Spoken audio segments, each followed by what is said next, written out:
Hello, everybody. Welcome back to Worst Case Macchiato. It is now episode 5.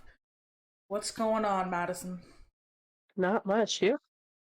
A lot. We started moving the past couple days. I moved my mom up north, and it's been a crazy couple days. The house was not move-in ready, so we were cleaning a lot the first day.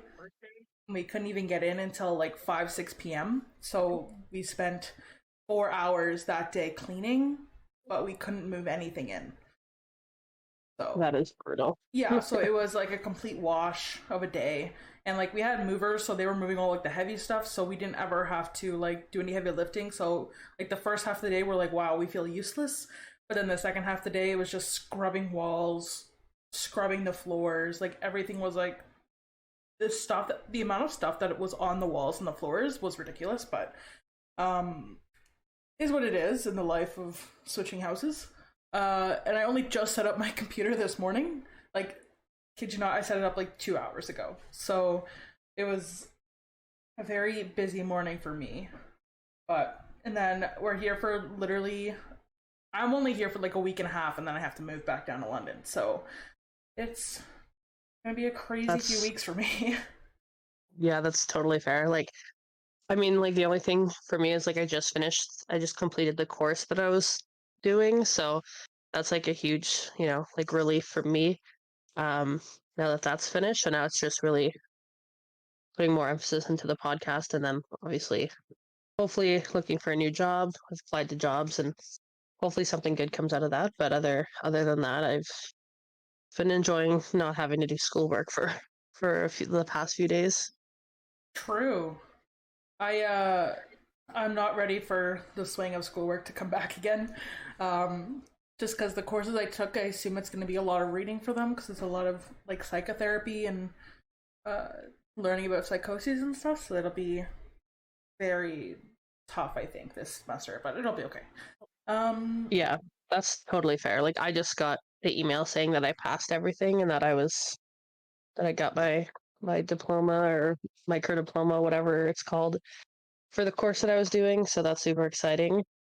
And then I also just want to quickly reference and say, if I sound like shit, I'm not using a proper mic yet. We will get there hopefully in the near future. But um, yeah, yeah, it'll happen eventually. It's just a matter of you know accumulating the amount to get a decent mic, and then going yeah. through So I just the apologize process. to everybody, and I don't sound as good as Vanessa because I'm just using a gaming headset with a built-in mic. So we're just rocking that until we can get a proper mic. Yeah, and I already had one just because I was hoping to do some like gaming streams and stuff, and I only did a little bit, and then I stopped. So that's the only reason why I even have one. But my case is a long case today. I don't know if you switched yours from what we were hoping to cover or not, but mine is a really long case. Okay. Yeah, I did switch mine. I am not doing the one that's on our list. Okay, is it super long? Uh, I don't think it's that long. So, I mean, Okay, like my notes are still like 8 pages, but it's a lot of like just kind of skimming over stuff. Like it's not a super crazy case. right. Mine's pretty long. So buckle up because it's a long, crazy roller coaster ride. All right, I'm excited. So today I did stick onto our schedule-ish that we set up. So I am doing Charles Manson. So he Okay. was born Charles Miles Maddox on November 12th, 1934 in Cincinnati, Ohio. Just to let everyone know, he was a Scorpio. His mother was Ada Kathleen Maddox, who gave birth to him when she was only 15, and his father was Colonel Walker Henderson Scott Sr., who was 9 years older than his mother. So his father actually had a local reputation as a con artist, and he never actually met him ever in his life. He left before he was born. He allowed Charles's mother to believe that he was an army colonel, but actually the name colonel was actually just his given name, so he wasn't in the army at all. Which is it's a weird Cool. name to give somebody, but apparently Yeah, that's what it definitely. was. But then when Ada told Colonel that she was pregnant. He said that he was away on army business, but months after he did not return, she realized that he was never going to come back. So in August 1934, before Charles was born, his mother married William Eugene Manson, who was 10 years her elder. He was a laborer at a dry cleaning business. So she definitely liked older men, very clearly. She often went on drinking sprees with her brother Luther, therefore leaving Charles with a multitude of babysitters between the ages of, when he was born all the way up to age 9. And then on April 30th, 1937, Ada and William divorced after William alleged that Ada grossly neglected her duty as a mother to Charles. And then after the divorce, Charles retained the surname Manson, hence why we know him now as Charles Manson. August 1st, 1939, Ada and Luther were arrested for assault and robbery, and they were sentenced to 5 and 10 years imprisonment respectively. And when they were arrested, Charles was sent to live with his aunt and uncle in McMecken, West Virginia. Ada was paroled in 1942, and Charles mentioned that the first few weeks after his mother's return were the happiest time in his entire life.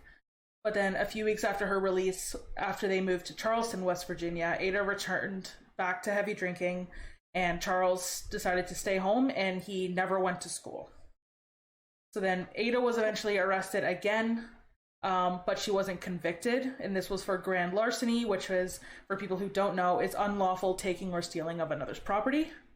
And then after she was not convicted, they later moved to Indianapolis, where Ada met alcoholic Lewis Cavender Jr. through Alcoholics Anonymous, or AA, and later married him in August of 1943. So that's just kind of a background of his childhood, how it kind of, how his family life kind of played into who he is. So now I'm just going to go into his adult life before forming the cult that he is mostly known for.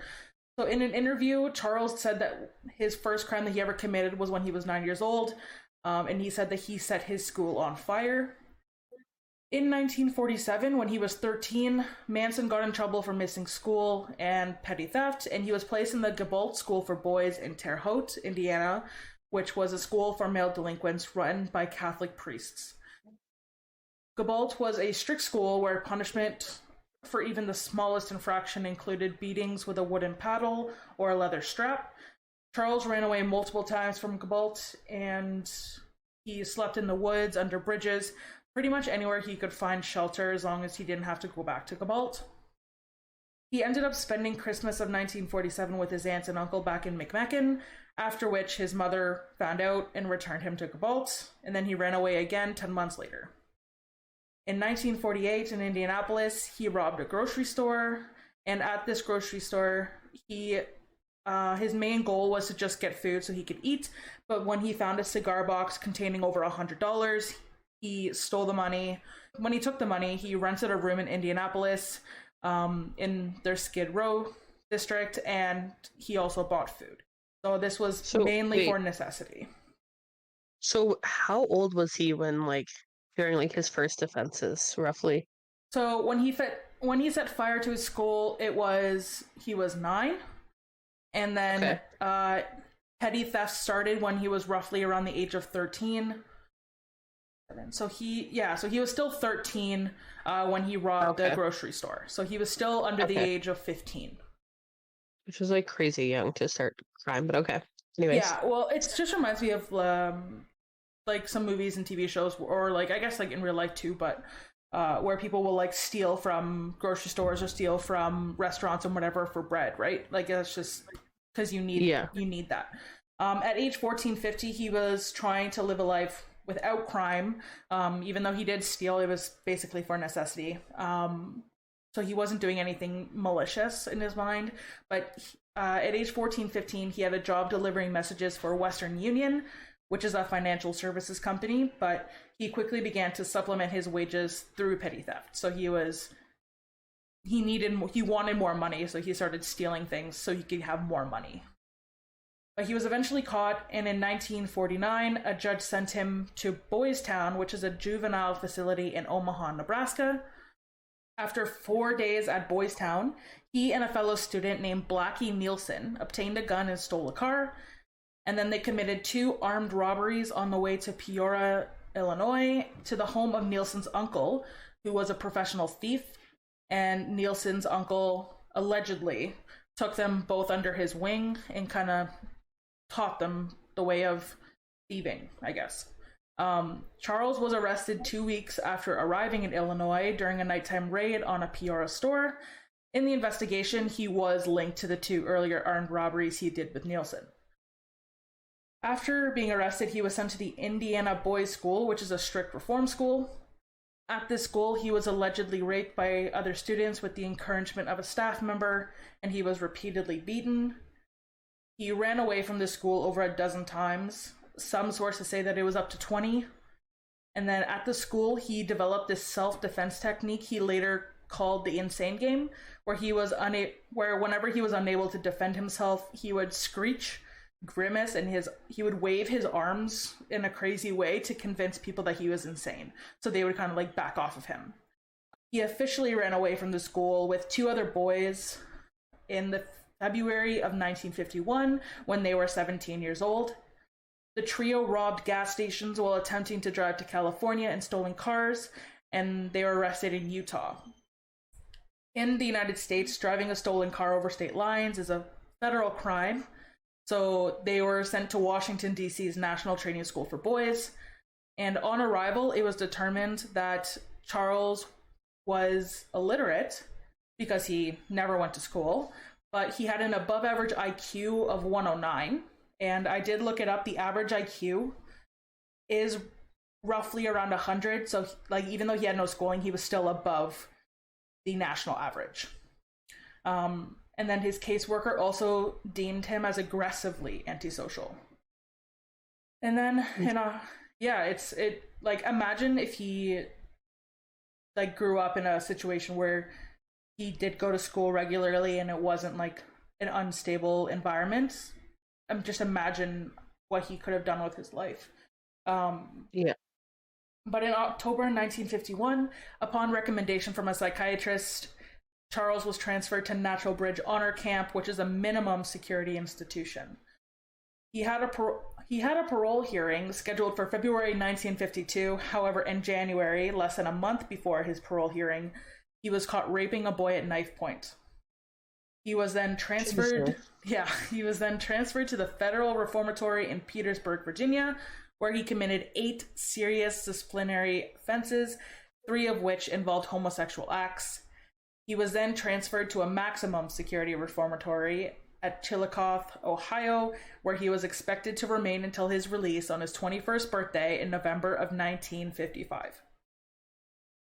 He was granted an early release in May of 1954, though, due to good behavior, and when he was released, he went back to McMecken and lived with his aunt and uncle. In January of 1955, he married a hospital waitress named Rosalie Jean Willis, and in October later that year, his pregnant wife and him moved to Los Angeles in a car that he had stolen in Ohio. And so since he committed the same federal offense as when he did years earlier, he was charged again with driving a stolen car over state borders and was given 5 years probation after a psychiatric evaluation. So he wasn't imprisoned for it. He failed to appear at a Los Angeles hearing on an identical charge filed in Florida, which resulted in March 1956. His probation was revoked, so then he was sentenced to 3 years imprisonment at Terminal Island in Los Angeles, a low-security prison for male inmates. While Charles was in prison, his wife gave birth on April 10th, 1956, to their son, Charles Manson Jr. In 1957, when the visits from his wife stopped, his mother informed him that his wife was living with another man. And then 2 weeks before a scheduled parole hearing, once again, he tried to escape by stealing a car. And then he was given 5 years probation in September of 1958, but his parole at the parole hearing was denied. That same year, Rosalie received a decree of divorce. By November 1958, he was pimping out a 16-year-old girl while receiving additional support from a different girl who had wealthy parents. And in September of 1959, he pleaded guilty to a charge of attempting to cash a forged U.S. Treasury check, which he claimed to have stolen from a mailbox. The charge of stealing someone else's mail was later dropped, but he was still charged with trying to cash the forged check. He You said he was pimping out a a 16-year-old. 16-year-old. Yep. Jeepers. Yeah, Alright. that's not the first time. I'm just gonna let you know. He received a Not 10. surprised. Yeah. With how it goes later on, no one's surprised. So he received a 10-year suspended sentence and probation after a young woman named Leona Candy Stevens, who had an arrest record for prostitution, made a tearful plea before the court about the two of them being madly in love and that they would marry if Charles was ever freed. So, for anyone who doesn't know, a suspended sentence is when a court charges someone with an offense but defers the serving of the offense with a period of probation, and if no crimes are committed in this probationary period and no terms of the probation are broken, then the sentence is usually considered to be fulfilled. So before the end of the year that they did marry, it is speculated that they only married so that she wouldn't have to be required to testify against him if he was ever to be charged and go through court process again. But then Charles took Leona and another woman to New Mexico for purposes of prostitution. Again, pimping people out, resulting in him being held in question for violating the Mann Act, which is an act that made it a felony to engage in interstate or foreign commerce transport of any woman or girl for the purpose of prostitution or for any other immoral purpose. So he was released after this charge of violating the Mann Act, but then he disappeared. When he disappeared to go to Mexico, it was in violation of his probation, and a bench warrant was issued, and an indictment for the violation of the Mann Act followed in April of 1960. So then he was arrested in June in Laredo, Texas for violating his probation and was ordered to serve his 10-year sentence for the check cashing charge. So since he committed another crime during this probationary period, he had to go back to serve his sentence. So he spent a year unsuccessfully challenging the appeal of his probation, even though the rules of the probation were very clear. And then in July 1961, he was transferred from the Los Angeles County Jail to the United States Penitentiary at McNeil Island in Washington. In 1963, Leona was granted a divorce, and during the process, she alleged that she and Charles had a son, and the second son of Charles Manson is also called Charles Manson. So he has two sons, both called Charles Manson. So I just want to make that clear. Jesus. Yeah, I don't know the middle name of the first one from Rosalie, but Leona's son is named Charles Luther Manson. In June 1966, he was sent for the second time to Terminal Island in preparation for early release. And by the time of his release day, that was scheduled for March 21st, 1967, he had spent more than half of his 32 years in prisons and other institutions. He told authorities that prison had become his home, and he requested permission to stay in prison, but was denied. Why would you want to stay in prison? Like, I know that it's become home for him because he spent so much time there, but who in their right mind, clearly not in a right mind, would ask to stay in prison? There's actually quite a few criminals I have looked into and watched documentaries for that have asked to stay in prison or said that you cannot let me out because I will do things out there that you do not want me doing, and they eventually get released and they eventually doing the crimes that they do, killing people, raping people. That, but I don't know. So, but yeah, no, obviously, if somebody asks to stay in prison, maybe it's a sign that maybe they should be staying in prison. Yeah. Right? So now it's the beginning of his belief in Scientology and how he formulated his cult. So Manson began studying Scientology while incarcerated in 1961 with fellow inmate Lanier Rayner, and in July of 1961 he listed his religion as Scientology. Upon his release in 1967, Manson reportedly met local Scientologists in Los Angeles and attended several parties for movie stars. And Charles's later right-hand man, Bruce Davis, worked at the Church of Scientology headquarters in London from November 1968 to 1969. Less than a month after his release, he moved from Los Angeles to Berkeley, which is a small city on the edge of San Francisco, California. After leaving Los Angeles, his probation officer transferred the supervision of Charles to criminology doctoral researcher and federal probation officer Roger Smith. And until the spring of 1968, Smith worked at the Haight-Ashbury Free Medical Clinic, known as HAFMC, which Manson and his family went to frequently while in Berkeley. Roger Smith and the HFMC's founder, David Smith, received funding from the National Institute of Health and apparently also the CIA to study the effects of drugs like LSD and meth on what is called the counterculture movement in the Haight-Ashbury area. So the counterculture movement included only groups that were anti-establishment, so people who didn't want to associate with the government. So these were people such as the people who create cults, and then obviously it was the 1970s, so it was like the hippie culture. The patients at the clinic quickly became subjects of both Smith's research, including Manson and his growing group of mostly female followers. And it was noted that the effects that LSD had on Manson was the most abrupt that Roger Smith had ever observed in his entire professional career. So Manson was inspired by the developing free love philosophy in Haight-Ashbury, that he began preaching his own philosophy based on a mixture of a book written by Robert Anson Heinlein called Stranger in a Strange Land, the Bible, Scientology, Dale Carnegie, and also the Beatles. He quickly became acquainted with Mary Brunner, a 23-year-old graduate from the University of Wisconsin-Madison. She was working as a library assistant at the University of California, Berkeley, and moved in with her. He then met Lynette Fromm, a runaway teen, and convinced her to move in with him and Brunner. And even though at this time she was the first person to move in with him and Brunner, but Brunner was really resistant at the beginning, but then eventually Manson was able to manipulate her and she overcame her initial resistance. And before long, they were sharing Brunner's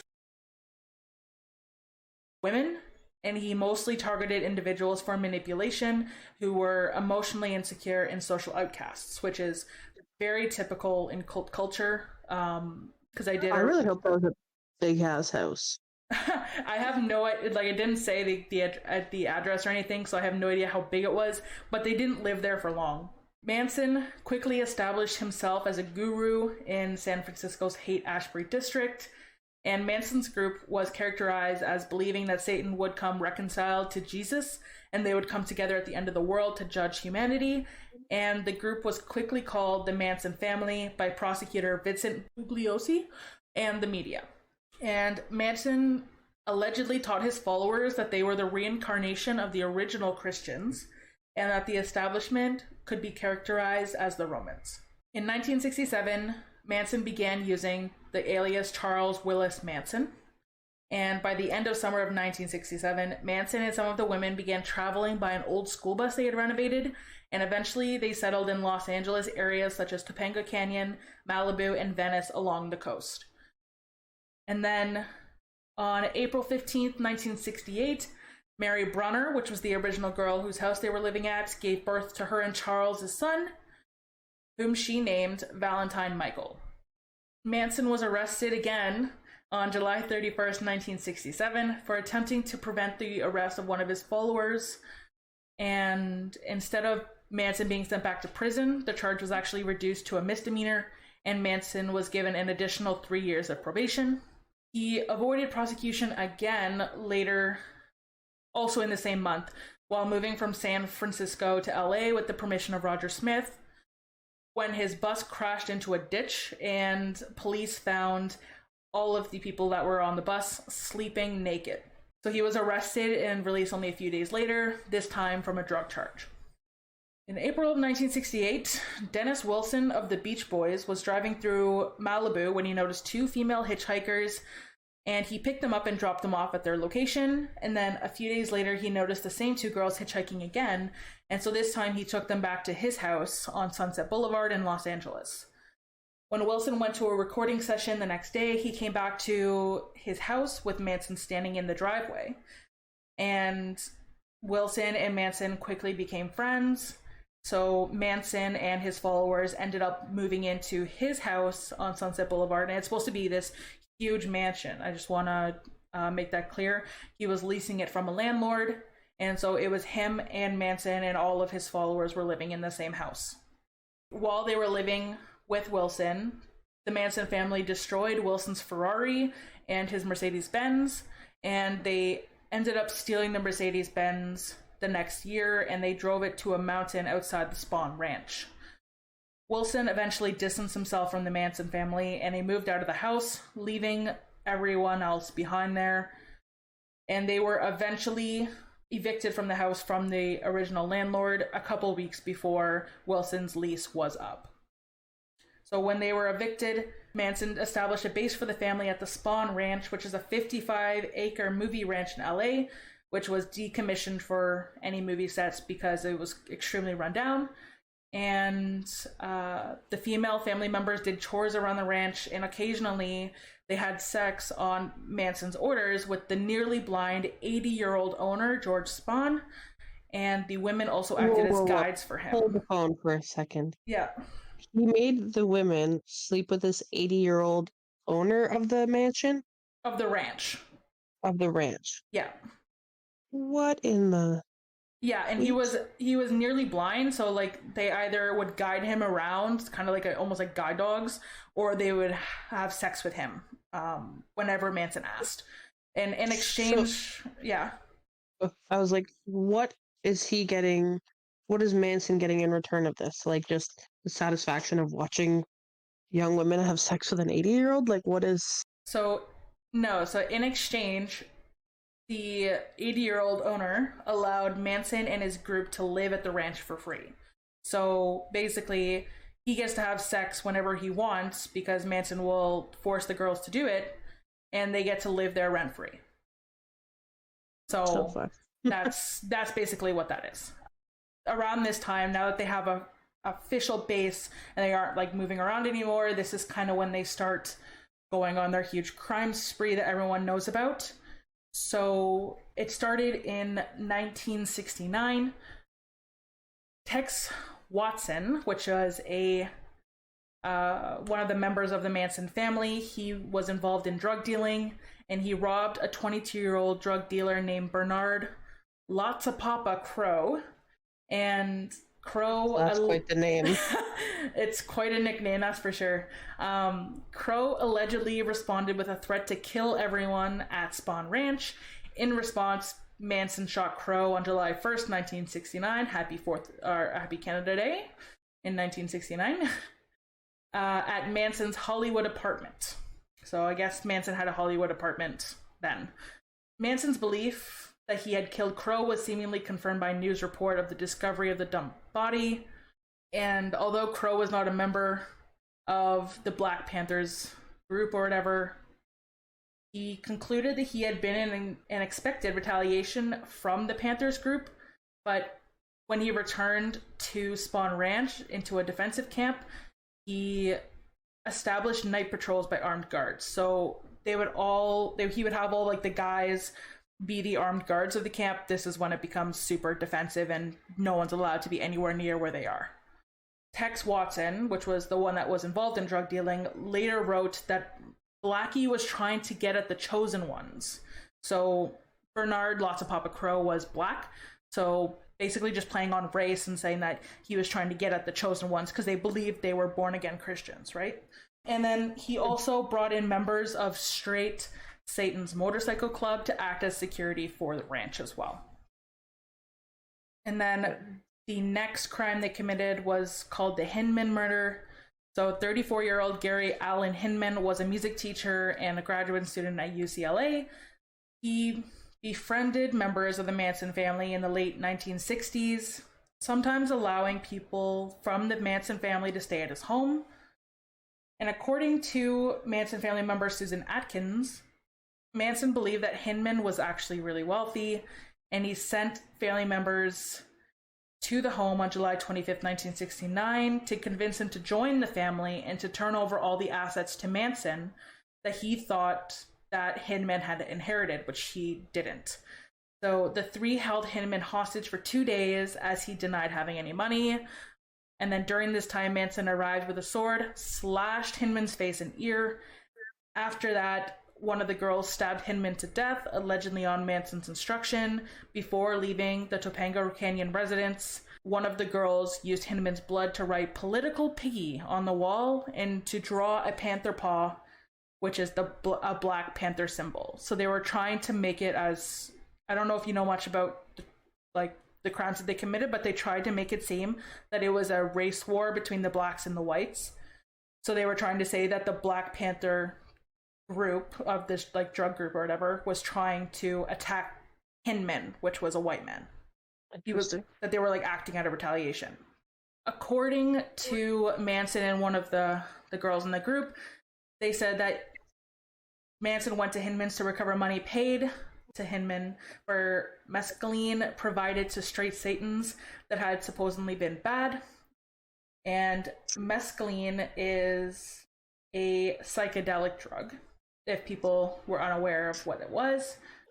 And one of the female family members added that Brunner and Atkins, unaware of his intent, went along to visit Hinman. So they were just saying that, like, since they wanted to get money back from the bad drugs that they gave to the straight Satan's group that they were paying for security, they went there and like whatever, and they wanted to get his money or whatever. And then so eventually this one female member was arrested on August 6, 1969, and they were caught driving Hinman's car. And then the police found the murder weapon in the tire well. So it was just a huge like backstory on, oh, they needed to do this, and he created this huge fabricated story of why Hinman needed to die, but didn't tell them the exact reason on why he wanted him to die. Like, it was just an all-around weird story. And then we come to the Tate murders, which on the night of August 8th, 1969, Tex Watson, which is the guy from the first killing, the drug dealer, took Susan Atkins, Linda Caspian, and Patricia Krenwinkel, which they were all members of the family, to the Tate residence. Watson later claimed that Manson had instructed him to go to the house and totally destroy everyone in it, and to do it as gruesome as you could. And then obviously Manson told the women to do the same as Watson. The occupants that were at the house that evening were 26-year-old movie actress Sharon Mary Tate, who was 8.5 months pregnant and was the wife of film director Roman Polanski, her friend and former lover, 35-year-old Jay Sebring, a noted celebrity hairstylist, Polanski's friend, 32-year-old Wojciech Frykowski, and Frykowski's 25-year-old girlfriend, Abigail Ann Folger, heiress to the Folgers, like the Folgers coffee fortune, and daughter of Peter Folger. Also present on the property were 19-year-old William Garrettson, the caretaker, and his friend, 18-year-old Stephen Earl Parent. Polanski was in Europe working on a film, so he actually wasn't there. And then somebody else, a music producer named Quincy Jones, was a friend of Sebring who had planned to join him that evening, but he didn't actually go. So that was a called by the bell moment where he was lucky he wasn't there. But Tex and the three women arrived at the house just past midnight on August 9th, 1969. Watson climbed a telephone pole near the entrance gate and cut the phone line to the house. The group backed their car to the bottom of the hill that led to the estate, walked back up to the house. They thought that the gate might be electrified or equipped with an alarm, so they climbed a brushy embankment to get onto the grounds. And then headlights approached them from within the property, and Watson ordered the women to lie in the bushes. He stepped out, ordered the approaching driver to stop. Stephen Parent had been visiting the property's caretaker, who lived in the guest house. And Watson leveled a .22 caliber revolver at Parent, who begged him to not hurt him, claiming that he wouldn't say anything. But then Watson lunged at Parent with a knife, giving him a defensive slash wound on the palm of his hand that severed tendons and tore the boy's watch right off his wrist. Then he shot him 4 times in the chest and abdomen, killing him in the front seat of his white 1965 AMC Ambassador coupe. Watson ordered the women to help push the car up the driveway. Which, I'm sorry, like, after I kill them, I'm not pushing the car back up the driveway. Like, yeah, no. Like, that's just like somebody else. It's obviously like a hill, right? Yeah. So then Watson next cut the screen of a window and told one of the girls to keep watch down by the gate. She walked over to Parent's car and waited. Watson removed the screen, entered through the window, and then the other 2 girls went through the front door. He whispered to the girls, and then he awoke Frykowski, who was sleeping on the living room couch. Watson kicked him in the head. Frykowski asked him who he was and what he was doing there. Watson replied, "I'm the devil, and I'm here to do the devil's business." And then, on Watson's direction, Atkins found the house's 3 other occupants with Krenwinkel's help and forced them to the living room. Watson began to tie Tate and Sebring together by their necks with a long nylon rope which he had brought, then slung it over one of the living room's ceiling beams. Sebring protested the murderer's rough treatment of the pregnant Tate, so Watson shot him. Folger was taken momentarily back to her bedroom for her purse, and she gave the murderers $70.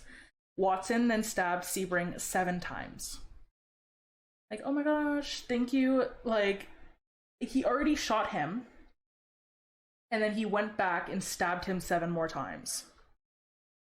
Yeah, I'm just baffled. Like, I don't even know what to say. Like, what is happening? There's some weird backstory. After everyone's dead here, I'll go back to a crazy beginning of this whole Tate nonsense. So Frykowski's hands had been bound with a towel, but he freed himself and began struggling with Atkins, who stabbed at his legs with a knife. He fought his way out the front door and onto the porch, but Watson caught up with him, struck him over the head with the gun multiple times, stabbed him repeatedly, and shot him twice. Sabian had heard horrifying sounds and moved towards the house from her position in the driveway. She told Atkins that someone was coming in an attempt to stop the murders. Inside the house, Folger escaped from Krenwinkel and fled out a bedroom door to the pool area. But Krenwinkel pursued her and caught her on the front lawn, where she stabbed her and tackled her to the ground. Watson then helped kill her. Her assailants stabbed her a total of 28 times. Frykowski struggled across the lawn, but Watson continued to stab him, killing him, and Frykowski suffered 51 stab wounds and had also been struck 13 times in the head with the butt of Watson's gun, which bent the barrel and broke off one side of the gun grip, which was recovered at the scene. In the house, Tate pleaded to be allowed to live long enough to give birth and offered herself as a hostage in an attempt to save the life of her unborn child.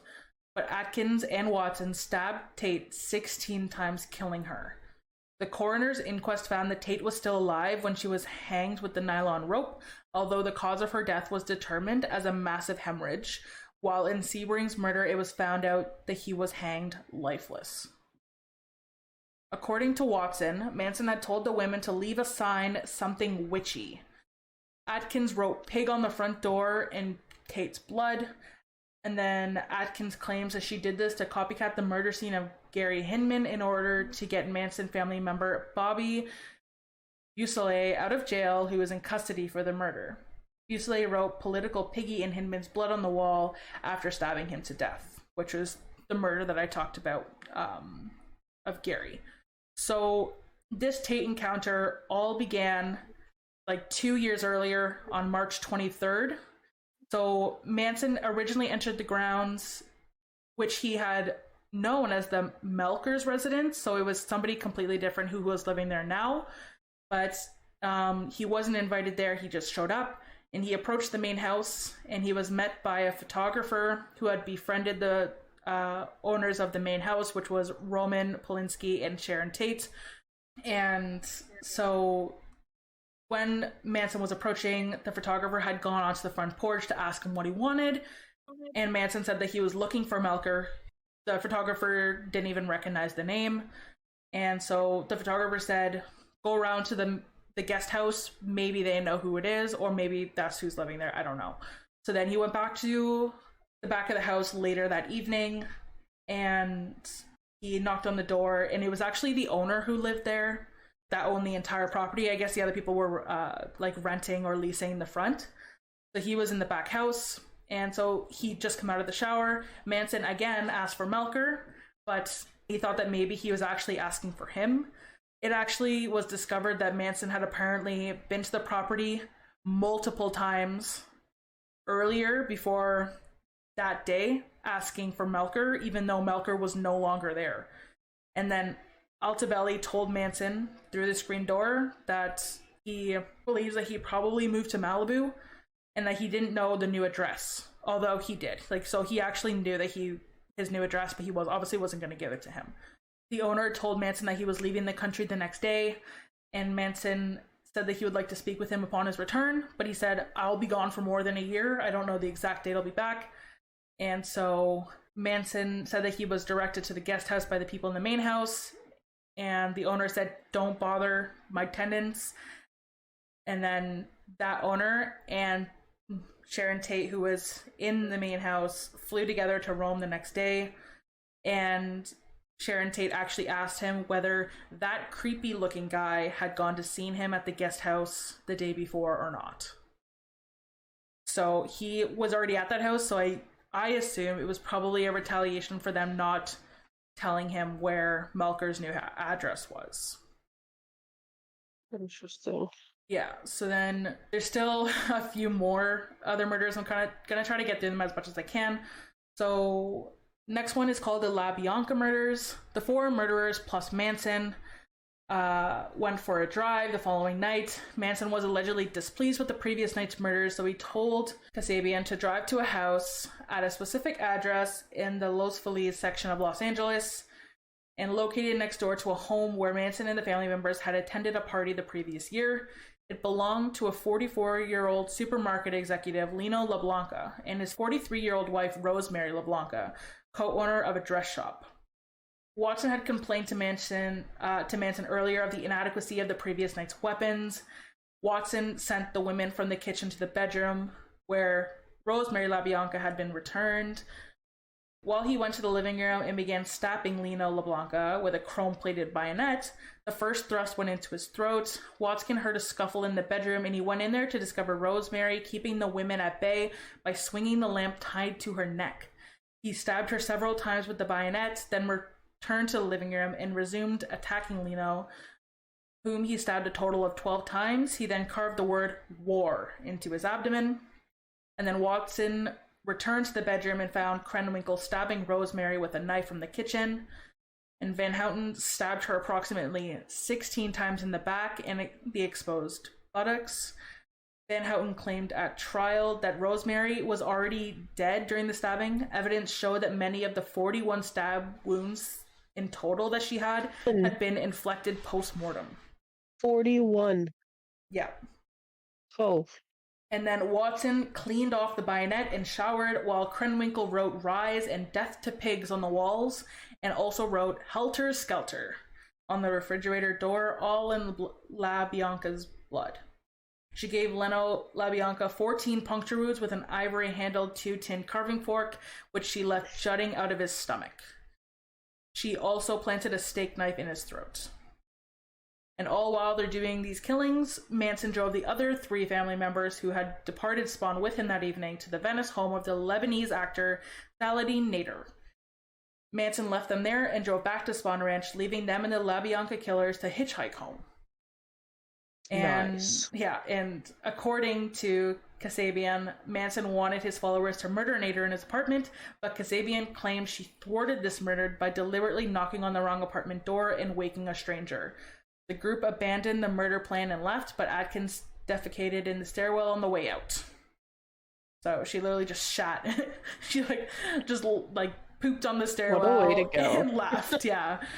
Which, I mean, compared to the rest of their crimes, like whether you shit on the stairs or not, who cares? And then the last murder that they know for sure that the Manson family did was the Shea murder, which was 35-year-old Hollywood stuntman Donald Jerome Shorty Shea was murdered on August 26, 1969, only a couple days after my dad was born. More than I two was gonna say weeks. that's around your dad's birthday. Yeah, more than 2 weeks after the Tate LaBianca murders, when Manson told Shay, Bruce Davis, Tex Watson, and Steve Grogan to go on a ride to a nearby car parts yard on the Spawn Ranch. According to Davis, he sat in the back seat with Grogan, who then hit Shay with a pipe wrench, and Watson stabbed him.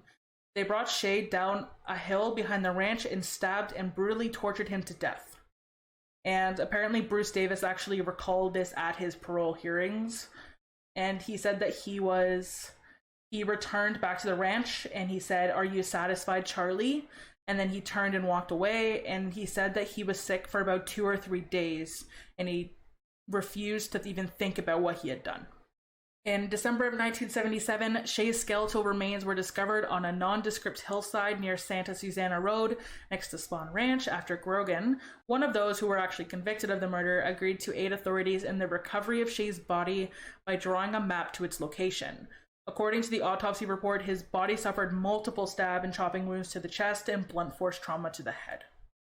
And so there are a number of people who were suspected to be murdered by them. I'm not going to go into the whole story of how many stab wounds they had. I'm just going to say the names of them and their ages.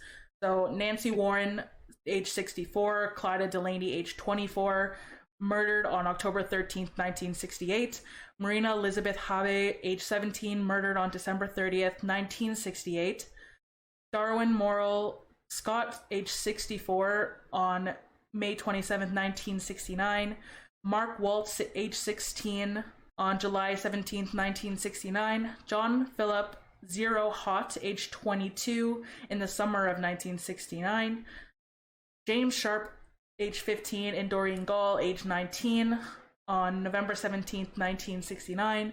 Reed Jervertson, age 19, November 16th, 1969. Joel Pugh, age 29, December 1st, 1969. Ronald Hughes, age 35, in November of 1970. November 8th, 1972, age 26-year-old James Lambert Thompson Willett. Lawrence Merrick, age 50, on January 26, 1977. And then 6 months after the death of Merrick, Mignano's sister, Michelle Mignano, age 21, was found on June 13th, 1977. So those were all the people that they assumed were killed by the Manson group. But they obviously don't have enough evidence to fully convict them. So for the investigation, I'm just going to try to get through this as quickly as I can, just because I'm already at pretty high in time. But the Tate murders became national news on August 9, 1969, and the Polanski's housekeeper, Winifred Chapman, arrived for work that morning. And on August 10th, detectives of the Los Angeles County Sheriff's Department, which had jurisdiction in the Hinman case as well, informed the LAPD detectives assigned to the Tate case of the bloody writing at the Hinman house.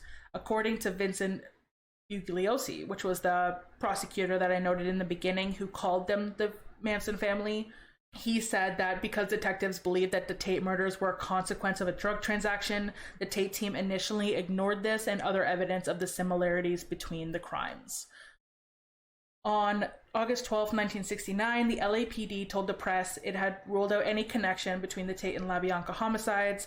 On August 16th, the Sheriff's Department raided the Spawn Ranch and arrested Manson and 25 others as suspects in a major auto theft ring, which had been stealing Volkswagen's Beetles and converting them into dune buggies.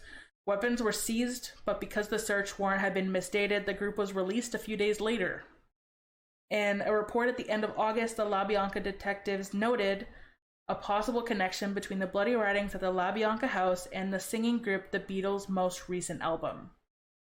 Still working separately from the Tate team, the LaBianca team checked with Sheriff's Office in mid-October about possible similar crimes. They learned of the Hinman case and also learned that the Hinman detectives had spoken with Usule's girlfriend, Kitty Lutzinger, who had been arrested a few days earlier with the members of the Manson family. So following up leads a month after they had spoken with Lutzinger, LaBianca detectives contacted members of a motorcycle gang Manson tried to recruit as bodyguards, which was that skull group that I was talking about. But meanwhile, a dormitory mate of Susan Atkins informed LAPD of the family's involvement in these crimes. So Atkins ratted the entire family out by talking about it to people she was living with, and she was booked for the Hinman murder after she told sheriff's detectives that she had been involved in it. She was transferred to Sybil Brand Institute, a detention center in Monterey Park, California, where she had begun talking to bunkmates Ronnie Howard and Virginia Graham, to whom she gave account of the events in which she had been involved. And then on December 1st, 1969, the LAPD announced warrants for the arrest of Watson, Krenwinkel, and Kasabian in the Tate case. The suspects involved in the LaBianca murders was noted. Manson and Atkins, already in custody, were not mentioned. The connection between the LaBianca case and Van Houten was also among those arrested near Death Valley, but they hadn't been recognized yet. Watson and Krenwinkel were already under arrest, with authorities in McKinney, Texas, and Mobile, Alabama, having picked them up on notice from LAPD. They were informed that a warrant was out for her arrest, so Kasabian voluntarily surrendered to authorities in Concord, New Hampshire on December 2nd. There was physical evidence such as Krenwinkel's and Watson's fingerprints, which had been collected by LAPD at the house of the Tate murders. It was augmented by evidence recovered by the public.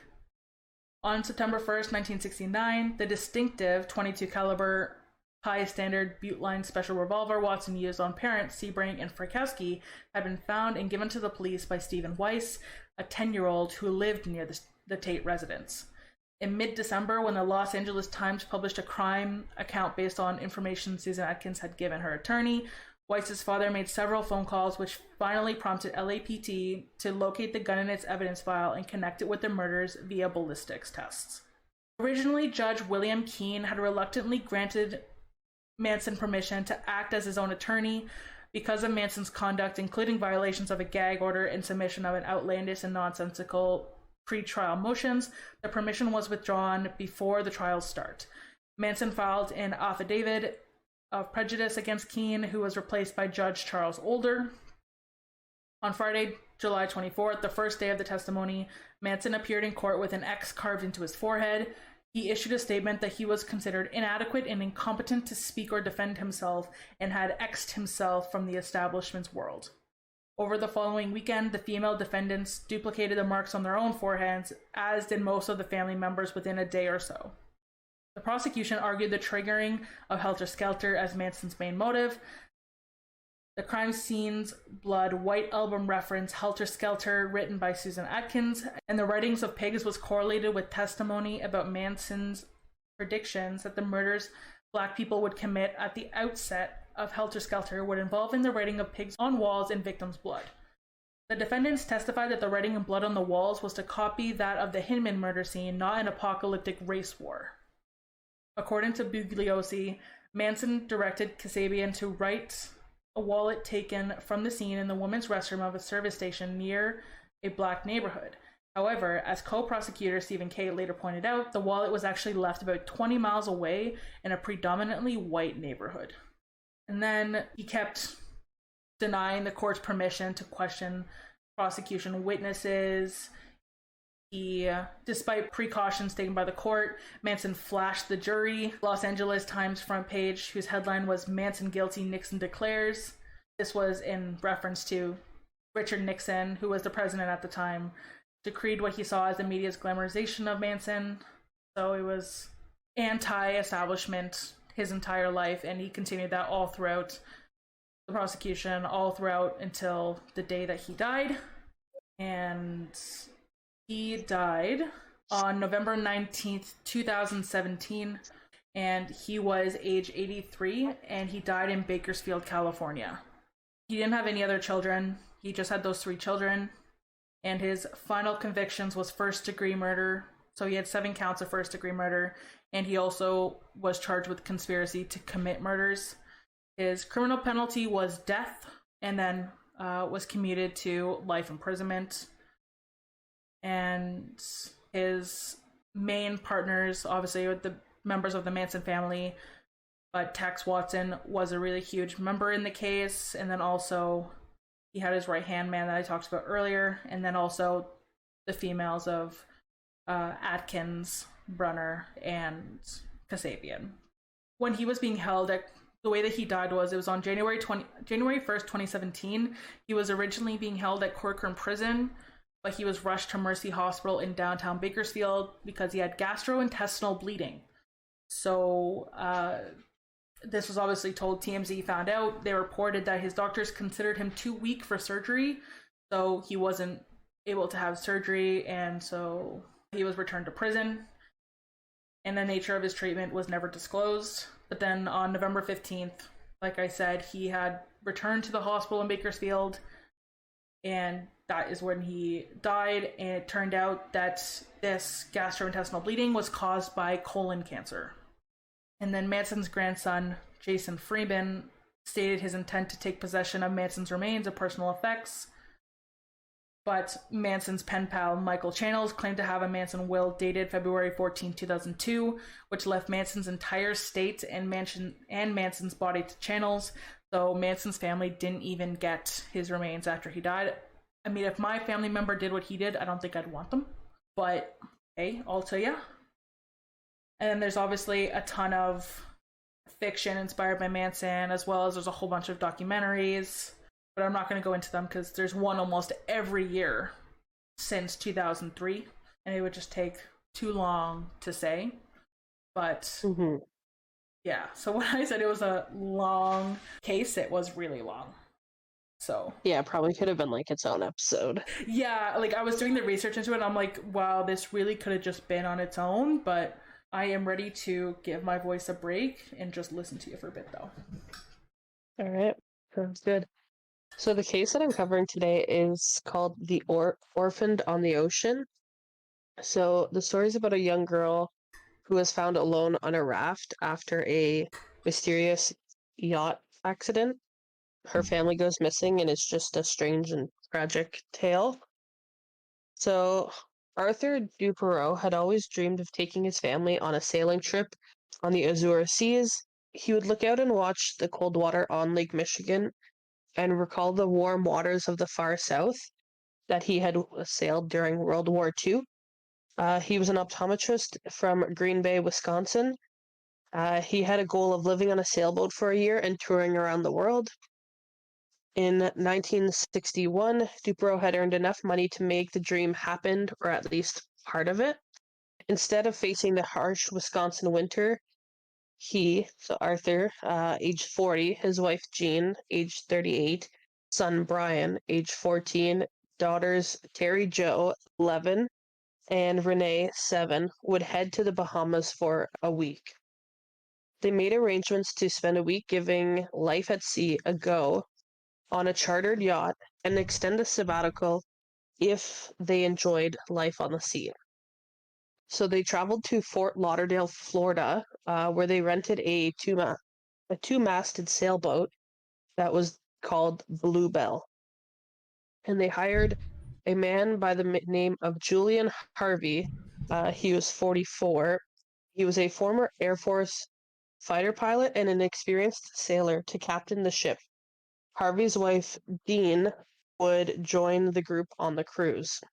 On the morning of November 8, 1961, the Duperraults boarded the Bluebell to begin their eagerly awaited journey to the Bahamas. As the sails filled on the Bluebell, it appeared to fly and sailed gracefully from dark waters into the green of the open sea, and finally the deep blue of the Gulf Stream, the mighty river in the sea that passes between Florida and the Bahamas. As they approached the horizon, they could see a stretch of sea containing many islands.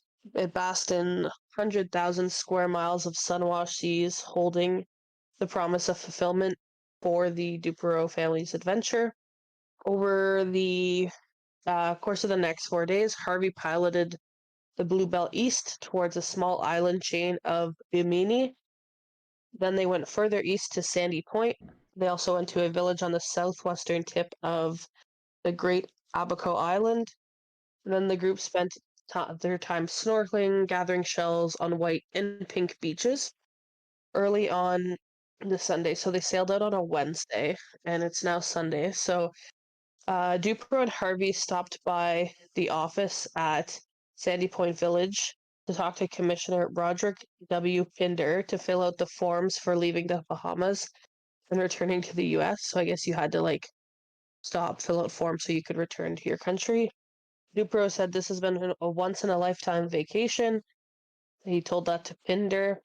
He said, "We'll be back before Christmas." That night, Dean prepared a dinner of chicken cacciatore and salad, and it was the last meal ever served on the Bluebell. Around 9 p.m., Terry Jo, so she's their first daughter, but the second of the kids, she headed below deck to her sleeping quarters in a small cabin at the back of the boat. Ordinarily, her sister would sleep in there too, but on that night, she remained with her parents and brother on the deck in the cockpit. In the middle of the night, Terry Jo was awakened by her brother yelling, "Help, Daddy, help!" She also heard brief running and stomping noises. Then silent, she laid in bed, shaking, disoriented, and terrified. About 5 minutes later, she crept out of her cabin and saw her mother and brother lying crumpled in a pool of blood in the main cabin, which functioned as a kitchen and dining room during the day and was converted to a bed at night. She knew right away that they were no longer alive. Wait, so she walked out. Wait, they're on a cruise ship, right? That's what you said? They're on a sailboat. Oh, sailboat. And it's just, is it just four of them, or is there like staff on board? So there's the staff that's on board would be the obviously the pilot. So um, the one that I mentioned earlier, Julian Harvey, that they had hired to captain the boat. Right, His wife was on board, and she was also basically like doing the cooking of the meals and stuff. right. And then there was Arthur, his wife, and their 3 kids. So there was 7 of them on board. And Yeah, then randomly they wake up to the wife and one of the children dead, but no one else is dead. yeah. That's so weird. At this point, yeah, That's so weird. Okay. yeah. So slowly Terry Jo climbed the stairs and stuck her head out of the hatch. She saw more blood pooled on the starboard side of the cockpit, which is the right-hand side, and possibly what she believed was a knife. She climbed on the deck and turned toward the front of the boat. Suddenly, Captain Harvey lunged at her and shoved her down the stairs and told her to get back down there. A And he like, motherfucker. I'm growled, sorry. right, Oh my god. right. How So old her is she? heart How was. old is she? So Terry Jo's 11. Oh my god. Even worse. Yeah. Like, So Terry Jo's heart was pounding. She looked away from her mother and her brother's bodies. She returned to her sleeping quarters and crawled into her bunk. She then heard sloshing. Soon, an oily smelling water seeped into her cabin and covered no. the floor. She realized the ship was filling with water, but she was afraid to move. Suddenly, she saw the captain's dark form silhouetted in the cabin's doorway. He had something in his hands, possibly her brother's rifle, and stood looking down at her. The only sounds in the room were of his heavy breathing, the thundering of her heart in her ears, and the slap of the rising water against the bulkheads. The captain turned away and walked out of the cabin. She heard him climb the stairs back to the upper deck. Water started to become coming over the top of her mattress. Terry Jo knew she had to abandon the cabin. She waded through the waist deep waters to the stairs. She climbed to the top again. From the light of a bulb on the boat's main mast, she saw the ship's dinghy and rubber raft were floating beside the boat on the port side, which I believe is the left side. Mhm. She yelled, "Is the ship sinking?" Harvey shouted yes. Coming up from behind her, he pushed the line to the dinghy into her hands. He said, "Hold this," he shouted. She was numb from shock. She ended up letting the line slip through her fingers. So the dinghy started to kind of float away from the sinking Bluebell. Mhm. Harvey jumped overboard to catch it. Terry Jo watched him swim away after dinghy, and he disappeared into the night. Oh my god. He was just like, he just like probably wasn't able to. swim to it, I guess, right? He probably would have been like, because he was never found, Yeah. right? So we'll get to that. So Okay. Also, so I just want to go back to the cabin situation. So she's in the cabin. It's filling up with water. The captain opens the door, stares at her, breathes in the room, and then walks away. yeah, That's so weird. So creepy. Like, right? I was like so bewildered by that. I was like, what the heck? Like, he basically just wanted to make sure that she was there. That was so weird. Yeah. And then so she remembered that there was a cork life float that was kept latched to the top right side of the main cabin, which was now just barely above water. So she scrambled to the small oblong float and quickly untied it. Just as it came free, the boat deck sank beneath her feet into the ocean. She was half crawling, half swimming. She pushed the float into the open water. She climbed onto the float. One of its lines snagged on the sinking ship. For a breathless moment, Terry Jo and the float were pulled underwater as the bluebell went down. The line then came free, and the float and Terry Jo on it popped back to the surface. She huddled low on the float, afraid that the captain might be lying in wait for her in the dark waters because she didn't know where he had gone. So then she had no water, no food. She was only wearing her thin white blouse and pink pants. Nothing to protect her from the chill of the night. The moon had set and heavy clouds denied her even the light of the stars. She could hear the moan of the wind, but couldn't see anything. Waves came out of nowhere with no warning. The salt water was stinging her eyes and lips. A sudden shower drenched her and she began to shiver uncontrollably. One thought began to kind of occupy her mind was, where is my father? Um, Yeah, yeah, exactly. Where is the father in and all this? That's a good question. yeah, and even like her younger sister is not really mentioned. So the next morning, a Monday, the sun drove the chill from Terry Jo's slender body, but she quickly realized it would bring a great danger. As the day progressed, the temperature quickly rose to 85 degrees. Because remember, like she is in the Bahamas, Right. and the sun began to scorch her. The flimsy float was beginning to disintegrate, exposing her legs and feet to the sharp teeth of parrotfish. With each passing hour, her tongue became drier and her throat more parched. Even so, she had no appetite and wasn't thirsty. On Tuesday, a small red plane circled overhead. She watched it and waved at it for a long time with her blouse, and at one point it dived in her direction and she waved frantically, her heart pounding with hope.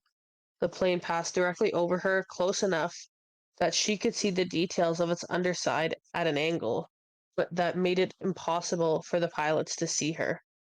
So then she knew that her chances were slim that somebody in a passing plane or boat would see her. The float was white. She had her blouse and she had blonde hair. She said it would just make her look more like a white cap along the multitude that were already on the sea. Right, yeah. She was floating in the northwest Providence Channel, which soon would drift north into the Gulf Stream and then east, carrying her across the wide Atlantic to the British Isles. Earlier that afternoon, she saw ghostly shapes about 30 yards from her float. Just beneath the water surface, her heart caught in her throat.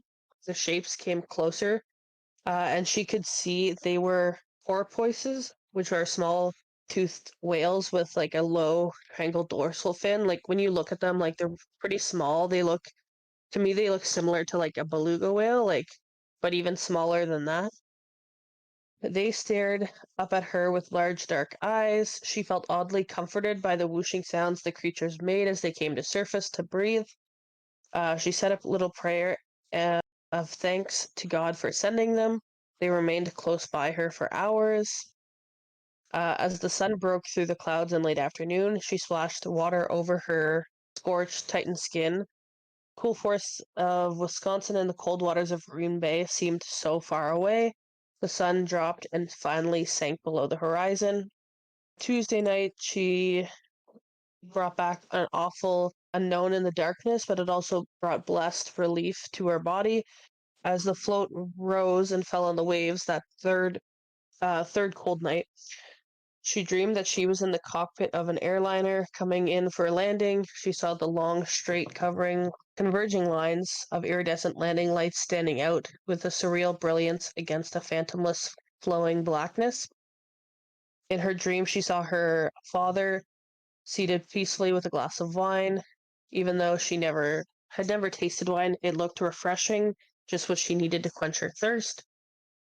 And she heard his voice call out, "Come on, Terry Jo, we're leaving." They dawned bright and clear. It grew hot quickly. The glare of the sun caused her dry eyes severe pain. Her muscles ached, her skin burned through her blouse and pants. Her lips were rough and swollen. For most of the time, she had to balance rigidly on the edges of the unsteady float, because much of its rope webbing had already broken away. She started to hallucinate. She imagined a tiny desert island complete with solitary palm trees. She tried paddling toward it, but it disappeared. Finally, she fell unconscious. When the sun rose on Thursday, she did not feel its burning rays. She was in a deep sleep close to the threshold of death. Walls of water came at her one after another. Her raft was lifted to the tops of steep cliffs, then lowered into dark valleys. Only the faintest spark of life flickered. By mid-morning on the fourth day, alone on the raft, she emerged from her stupor and opened her eyes. A huge shadow loomed before her like a great beast. The rumble was so deep that she could feel its pounding rhythm in her chest. As she watched, it seemed to metamorph from an unworldly vessel floating above the sea into a great whale, and then into a solid black wall suspended in the air above her. When she looked up to the top of the great wall, she saw heads and waving arms. She could faintly hear voices shouting. Finally, she felt herself suspended in space. Strong arms lifted her up slowly as she slid back into oblivion. So she was rescued by a boater that located her. When Julian Harvey was hired as a skipper of the Bluebell, not a lot was known about his earlier life. The 44-year-old was a retired Air Force lieutenant colonel married to Mary Dean Jordan, an aspiring writer and former TWA flight attendant. The day after the Bluebell went down, the lookout on a Puerto Rico-bound oil tanker spotted a small wooden dinghy floating in the middle of the broad and deep Northwest Providence Channel. When the captain pulled the tanker closer, a man in the dinghy yelled, "My name is Julian Harvey. I am master of the Bluebell." So he was located. Oh, that motherfucker. Oh, Right, oh, right. oh man. No, no way. He like so he But like he literally had a dinghy and like he had like a proper, like boat, and he had like, things to survive. oh, So, and also like he was found a day after. So like he was only out there for like a day on his own. wow. Well, I guess he Yeah. obviously would have told them about the girl that was alive, I guess, right? Yeah. So also like when the boat like rescued him out of the dinghy, he had the lifeless body of the younger daughter, Renee. Oh. Because after he escaped, he claims that her body was seen floating, so he figured he would take it and try and perform life-saving measures on her and try to revive her, but it didn't work. So he, out of respect for everybody, he decided that he would keep the body and try to get to shore with it so that they could, say their goodbyes and stuff, and the family could have like closure kind of thing. Um, Right, that's the story. yeah, that's his story, Right. anyways. Okay. So, So we know um, that we know that the dad and the younger daughter most likely died then. well, the mother. So we know for sure that right now that the mother and Son and brother the young and daughter. the younger daughter are dead. Yeah. So in the days that followed, Harvey told the Coast Guard in Miami that he was the sole survivor of a grave accident. In the middle of the previous night, he reported a sudden squall damaged the sailboat. His wife, Dean, and the Duperraults were injured when the masts and rigging collapsed. Gas lines in the engine room ruptured and the ship caught fire as it slowly sank. Harvey said he had managed to launch the dinghy and a raft and dive overboard, but tangled rigging trapped everyone else on board. A few days later, installed at the Sandman Hotel, Harvey heard that Terry Jo had survived. The next day, a maid at the hotel saw blood on the sheets in his room. When she couldn't open the bathroom door, her manager called the police. They forced the door open and found Harvey's bloody, lifeless body on the floor. A suicide. A coward. After, Not a suicide, a yeah, coward. yeah.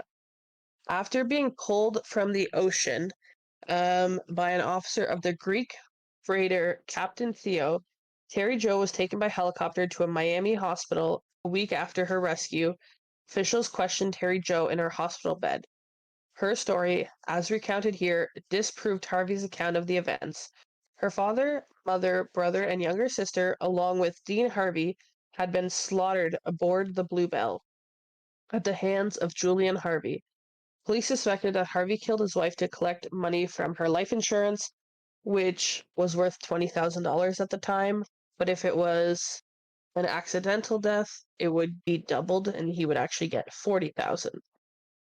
One theory suggests that Duperrault caught Harvey in the act, prompting him to murder the Duperrault family.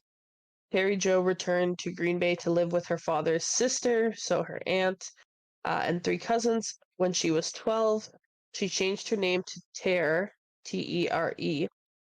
Nearly 50 years later, in 2010, Terre finally revealed the details of the night her family was killed and her days spent drifting in open water. In Alone, Orphaned on the Ocean, which is a book that she wrote, I always believed I was saved for a reason, Terre told CBS News. If one person heals from a life tragedy after reading my story, my journey will have been worth it. So she wrote a book on like her story and everything that she endured. So the voyage cost the family $515 in 1961, which is equivalent to $5,129 today. They hired Harvey and were paying him $100 a day back then, which today would be $1,033.43 today. Wow. Yeah. So by November 20th, Terry Jo had regained sufficient strength to reveal to investigators the truth about what happened on the Bluebell and its passengers. So she had told police, like, obviously when she was able to, but she didn't speak publicly for at least 20 years. When she went up to the deck, she observed the bodies of her brother and mother, not far from the galley. She walked further onto the deck and observed Harry carrying a bucket. He had simply struck her and then shoved her below deck, shouting, "Get back down there." Harvey, he then entered the cabin, appeared with a rifle. Yeah, he returned, says he just kind of looked at her, returned back upstairs. Yeah, so basically, what this means to me is he wanted to make sure she was in there, and when he saw her in there, he didn't think that she was gonna be able to get out of the boat, which is why it was Yeah. fine. No, wait, no, because Well, so he he struck saw her her over on the the head with the deck, right? He saw her on the deck, and then he struck her in the head with a bucket and shoved her down the stairs. So kind of, I guess, like trying to make sure that she was like unconscious and wasn't, able to, get herself out, and that she would kind of drown, kind of thing. But he saw her on the deck later that day because he jumped for the dinghy, right? Yeah, but I guess like he didn't think that she would grab the other life raft, or like Or survive I on guess it. he just thought, yeah. The other thing that she drifted at the sea for 3.5 days without food, water, or shelter. Her life raft was super small. She had to sit upright the entire ordeal, during which she repeatedly prayed for rescue. She was also adamant that the Bluebell was intact and there had been no fire on the vessel, as he claimed, and the sea was calm through the entirety of the events prior to sinking. Shortly after, she was informed that Harvey had been picked up alive 3 days prior to herself. in a life raft along with her sister's dead body, and that the body of her parents, her brother, and Harvey's wife had all been lost at sea. So Harvey also, I guess he previously survived a 1949 car accident that killed the second of his previous 5 wives and her mother. I'm sorry, that's not When funny, but it's so ironic. Yeah, it's like always the case, right? So in 1940, it was a 1946 Plymouth Deluxe. They had been driving, plunged off a bridge at high speed into a bayou on a rainy night, which he swam to safety, leaving his wife Joan and her mother Myrtle May Burgess Boylan to drown. The irony. 100. And then I honestly don't even think that that was an accident either. Like I just don't. yeah, and then one of the yawls, the Torbatros, he had previously sunk after running into submerged wreckage of the warship San Marcos, which had sunk in 1911 in shallow water in the Chesapeake Bay. Crew members had repeatedly warned Harvey to steer clear of the wreckage, but he repeatedly navigated his vessel around the prohibited site, claiming to his crew's passengers to be attempting to read an inscription upon a buoy marking the site. His powerboat had also sunk under suspicious circumstance off the coast of Cuba in 1958. All these losses and tragedies had yielded a large insurance settlement from which he had financially benefited. Of course he did. After multiple quote unquote accidents on a boat, how does he still have his license? And knowing that there are like suspicious circumstances around them, like oh, makes me sick. Yeah, so that's like the story. So I'm just gonna quickly like kind of go into the aftermath a little bit here. Yeah, for sure. So following the loss of her family, she returned to Green Bay to live with her aunt. She would not give up the blouse and the slacks that she was wearing at the time of the rescue. So she like has hung on to those. She will not give them up. Well, it's her only Um, memory of her last memory of her parents and her family, so I understand that. yeah. So she changed her name to Tyr in part due to the refusal. She didn't want to be viewed as a victim, and due to contemporary psychological coping strategies in the early 60s, authority figures very seldom spoke with Terry Jo about her ordeal, and she did not get any trauma counseling.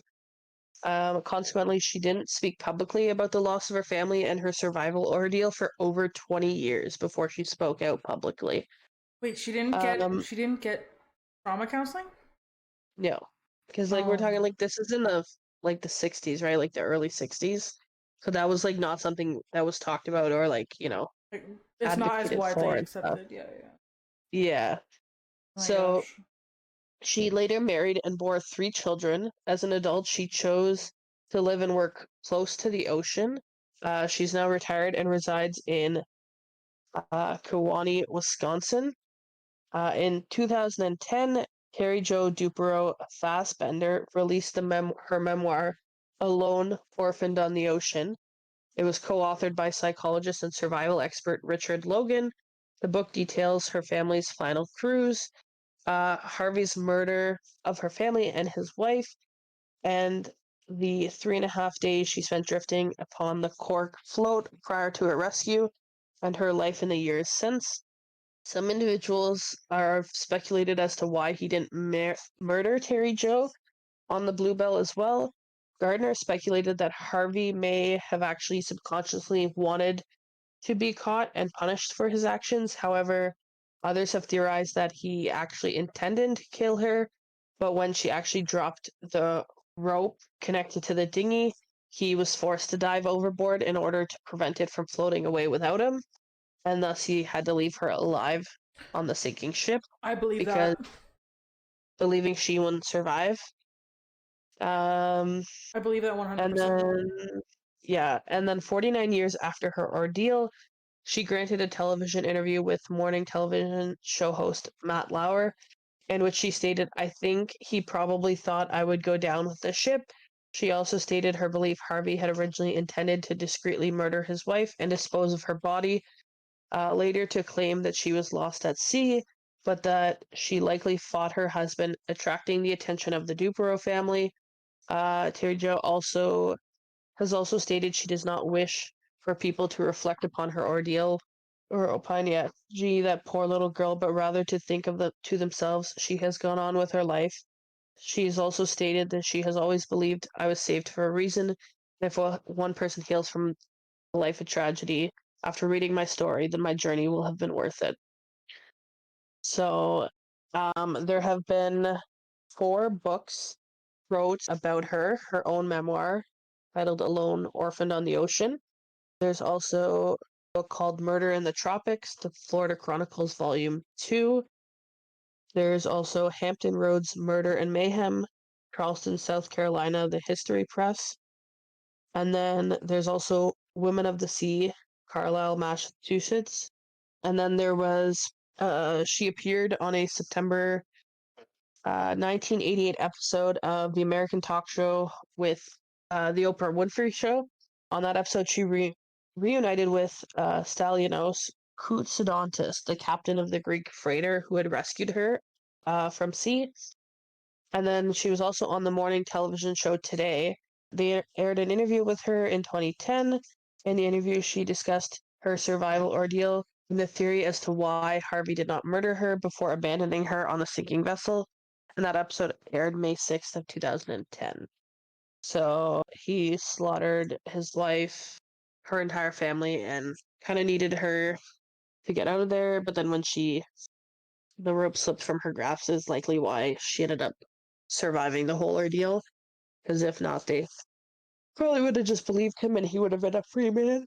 Honestly, like, some of the theories where they said, like, oh, we think that he just wanted to murder his wife and say that she was lost at sea, I don't believe that. I think that he wanted to murder her for the money, yes, but I think that he would not have been able to have those people on board and survive that boating process for his story to be plausible. I don't believe that to be true. I think he felt that he needed to do the entire ship because they could say, oh, we didn't hear any noise, we didn't hear anyone walking around, we didn't hear anything, or she screamed at him stabbing her or whatever he did to kill her. Like, they don't know if she made noise, they could have heard it. He never would have done that. And like, I 100% believe when they said that definitely her dropping the rope was the only reason she survived, 100%.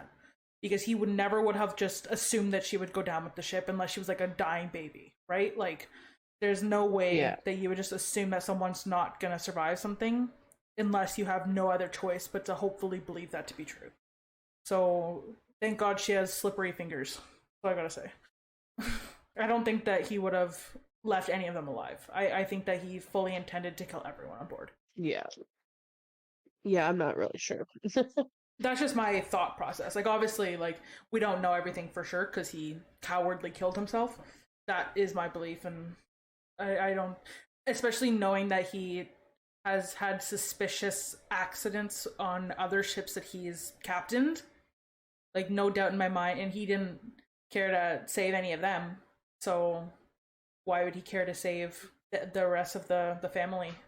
Yeah, I don't really understand the whole thing, especially if he wanted like the insurance money. Like, it's fine to be like the sole survivor of the ship if that's even what you want to do. But like, you taking your own life, you're definitely not getting the money because when they found him and brought him back, like obviously he was the only survivor and they didn't know what had happened. So like, he was a free man, and it wasn't until they located her that they were able to obviously be like, yeah, like, that's not what happened. Well, I mean, But him killing himself was, he knew that it was either he killed himself and at least he had the power to do whatever he wanted with himself, than give up the power and him be arrested and having to go to prison on 4 counts of murder, or 5 counts of murder.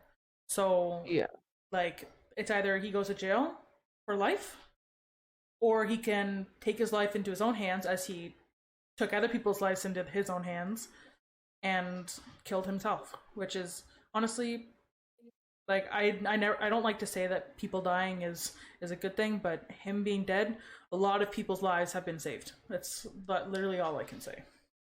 100%. Considering that like his former wives died under suspicious Yeah, yeah. circumstances and Weird that stuff. And like, his other wives, he's had what, 5 wives? So he said. yeah, yeah. Like, out of his He had 5 wives, five a couple of prior, them have died of suspicious circumstances.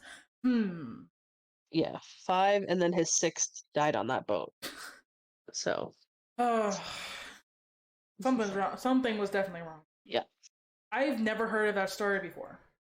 And I'm surprised I haven't, seeing as it was, what, the 1960s? yeah, Like, yeah, 61. I'm surprised that I never heard of that, but that is wild. I'll have to, maybe I'll go read her memoir.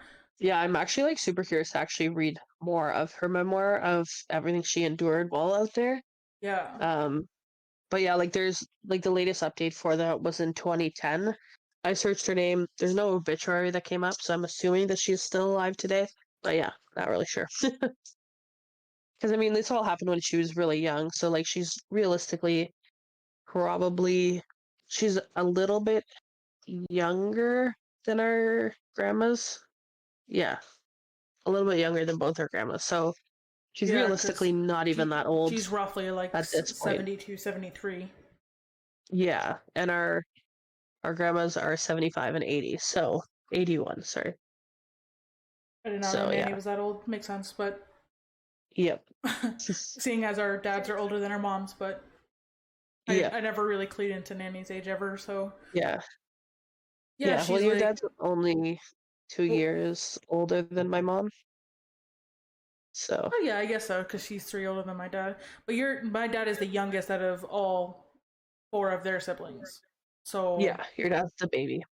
and like, who's the oldest? Uncle Derek? Yeah.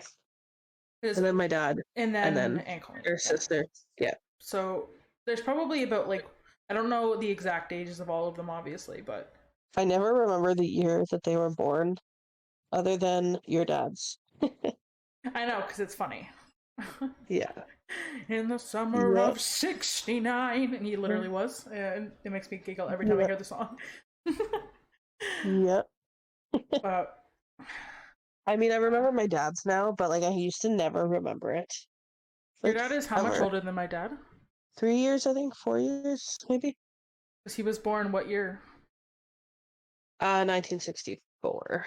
So Oh, 3 64. years before, So 5 3 years years. after this happened. So 5 Yeah. years. Wow. Yeah. And Uncle Derek's 63, and then Aunt Colleen's, I want to say 67, but I'm not 100%. Okay, so there's 6 years difference between the oldest and the Yeah. youngest. That's not horrible for having 4 children. So Yeah. so Uncle Derek and your dad are kind of the same situation. I don't remember. As Oh yeah, our moms. yeah, Our moms because are, Uncle Derek my is a mom's September 70, baby too. Yeah, yeah, and my mom's 71 and your mom's 72, 72. so Yeah. yeah. Anyways, But yeah. Anyway, enough about our family's ages. But yeah, pretty much. I've never heard of that story. That's a really wild story. I have to go read that memoir, and I have to do it in Yeah. these 2 weeks before I go back to school because then I won't have the time. Yeah, I'm definitely like, I haven't looked it up, but like, interesting. So Yeah, I'm definitely definitely one I want to interested. check out.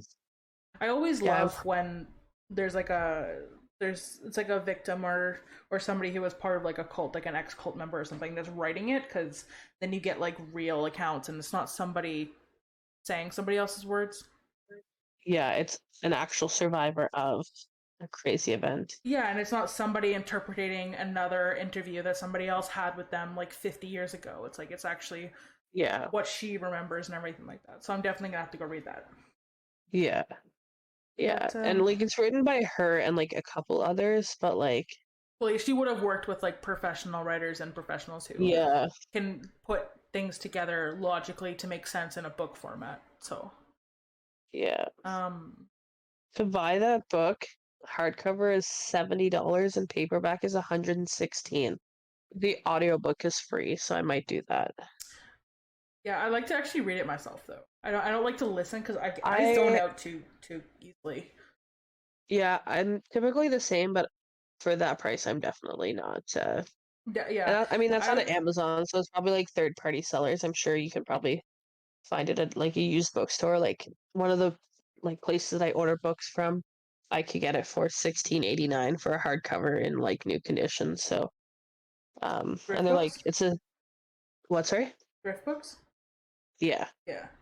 It's actually a really good website because you got a couple books from there that they were in pretty good condition. They were like super cheap. Yeah. They're like One was from basically like for a library yeah, books.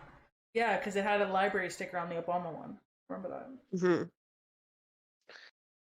I Yeah, I like got a when really I good buy deal on that one. something, like it's so stupid because like since we live in a world of like auto gratification, like when I have to wait multiple days or like a couple weeks for something to come in, I forget about it and like I'm just like, oh my god, I wish I just got it right away. Hmm. So like I don't like reading books that are on like a device, but I will until I can get it in person. So Yeah. and like right now, like I'm in between moving around, and who knows if I'm gonna be at the apartment that I have now, like if I'm gonna be there next year. So Yeah. like same thing with my Lego Hogwarts castle. Like I'm not gonna rebuild that until I'm in a place I know I'm gonna be for a few years. Yeah. So, but For sure. well, For how sure. was your work party last night? It was good until I had to leave and go play baseball. Oh right, yeah, because it was on a day that you had ball, right? Yeah. So I hung out for with them for a few hours. I wish I could have hung out all night, but I had to go win a baseball game. True shit. I hit Literally, really well too. literally, I finally found my blanket. So my week and a half, 2 weeks of not sleeping with a blanket, has ceased. So Has officially ended. yeah, and I found two extra pillows in boxes that I had from when we moved out of the house in Orangeville. So now I get more pillows and an actual blanket. So tonight I'm gonna sleep like a baby. Fair enough. Thank you for listening to Worst Case Macchiato. If you ever want to get in contact with us, you can either email us at worstcasemacchiato@gmail.com or you can DM us on Instagram at Worst Case Macchiato. You can either suggest a case to us that you'd like to see us cover in another episode, or if you have any updates about any cases, or if you think that we got some information wrong that we should look into, we can address it in the next episode. Just let us know on either one of those platforms, and we will try to answer everyone that we can, but sometimes time does slip away from us, but we will try our best. And like always, we'll see you in the next one.